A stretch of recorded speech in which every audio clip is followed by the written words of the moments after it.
जब भी भारत के इतिहास में महान राजाओं के बारे में बात होगी तो शेरे पंजाब महाराज रणजीत सिंह का नाम अवश्य आएगा।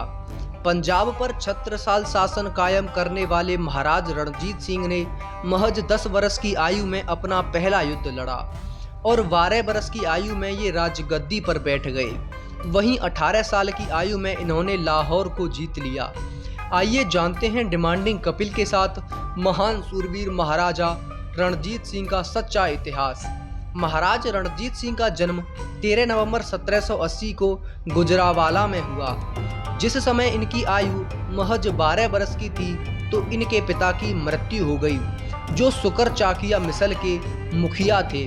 बाल्यावस्था से ही वे सिख मिसालों के छोटे से समूह के मुखिया बन गए। आरंभ में इनका शासन केवल एक छोटे से भूखंड पर था और सैन्य बल भी सीमित था, लेकिन 1793 से 1798 के बीच अफगानी शासक जमान शाह ने निरंतर आक्रमणों के फलस्वरूप पंजाब में इतनी अराजकता फैलाई कि 19 वर्ष की आयु में महाराजा रणजीत सिंह ने लाहौर पर कब्जा कर लिया।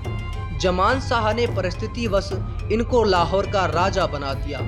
जब ये लाहौर के शासक बन गए तो इन्होंने सैन्य बल के चलते 1805 में इन्होंने अमृतसर व जम्मू पर कब्जा कर लिया और अब पंजाब की राजधानी लाहौर और धार्मिक राजधानी अमृतसर दोनों ही इनके अधीन आ गई।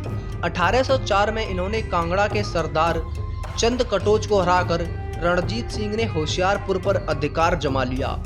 उसी समय काबुल के राजा थे शाह शुजा, तो आक्रमण करके शाह शुजा को हराकर काबुल पर भी इन्होंने कब्जा कर लिया।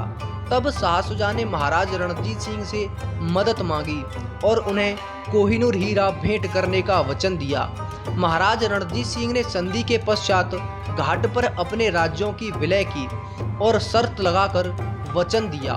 1837 में इन्होंने पेशावर जीतकर अपनी शर्त को कायम रखा और 1818 में मुल्तान एवं 1819 में कश्मीर पर कब्जा कर लिया।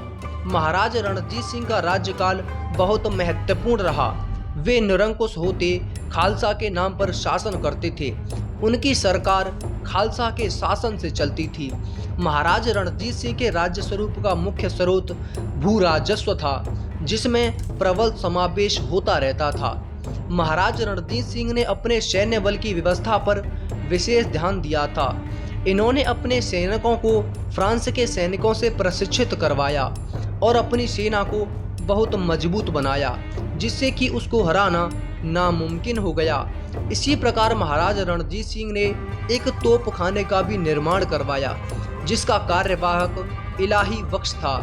इन्होंने 1827 से 1832 में क्रमशः जनरल कोट एवं कर्नल गार्डन के नियुक्ति पर तोपखाने का पुनः निर्माण करवाया। महाराज रणजीत सिंह का सैन्य बल बहुत ही ताकतवर था, क्योंकि उसमें विदेशी सैनिक भी शामिल थे और उनके पास उसी तरह के विदेशी हथियार भी थे। कहा जाता है कि महाराज रणजीत सिंह के पास कोहिनूर हीरा कहां से आया, तो आइए जानते हैं। सन 1812 में जब महाराज रणजीत सिंह का शासन था तो उस समय इन्होंने कश्मीर के सूबेदार को अता मोहम्मद के शिकंजे से कश्मीर को मुक्त कराने का अभियान शुरू किया। उस अभियान से भयभीत होकर अता मोहम्मद कश्मीर छोड़कर भाग गया। कश्मीर अभियान के पीछे महाराज रणजीत सिंह का असली कारण वो बेशकीमती हीरा ही था, जिसका नाम था कोहिनूर। दरअसल 1812 में पंजाब के राजा महाराज रणजीत सिंह को सूबेदार अता मोहम्मद से मुक्त कराना चाहते थे, तो अता मोहम्मद ने अफगान की शासिका के शौहर शाह शुजा को शेरगढ़ किले में कैद कर दिया। शाह शुजा की बेगम वफा ने महाराज रणजीत सिंह से वादा किया कि यदि वे शाह शुजा को अता मोहम्मद की कैद से छुड़वा देंगे तो वो उन्हें बेशकीमती हीरा भेंट करेगी। बेगम वफा ने उस समय अफगान शासिका थी और पेशावर पर कब्जा करके महाराज रणजीत सिंह ने अपनी शर्त को पूरा किया, लेकिन बेगम वफा ने चालाकी से महाराज रणजीत सिंह को गलत कोहिनूर हीरा सौंप दिया।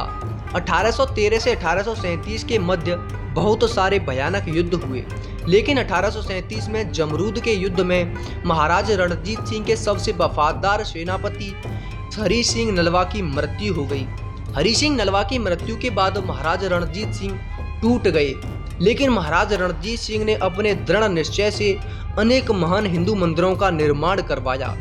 दशकों तक शासन करने के बाद खालसा सेना का यह महान राजा 27 जून 1839 को इस दुनिया को छोड़कर चला गया। आपका इस बारे में क्या कहना है, हमें कमेंट सेक्शन में जरूर बताएं। और क्या आप भी खालसा सेना के समर्थन हैं तो हमें कमेंट सेक्शन में जरूर बताएं।